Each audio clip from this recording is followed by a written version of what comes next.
kedatangan sang Mesaya, juru penyelamat yang sebenar. Yang keempat tu baru masuk Tri Asar, 12 nabi-nabi kecil di sisi orang Kristian.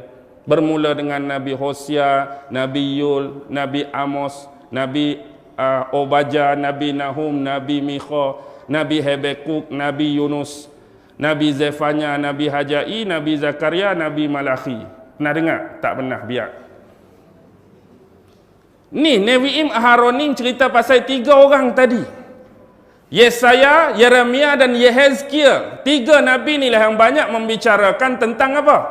Tentang kedatangan juru penyelamat palsu. Juru penyelamat sebenar.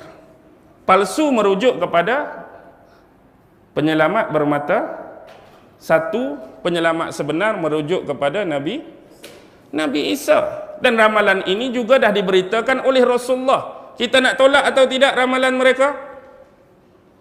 Kita tolak seolah-olah tak pernah turun seorang Nabi pun pada Bani Israel. Tak turun Nabi kepada Bani Israel. Sedangkan 70% Nabi turun pada Bani Israel.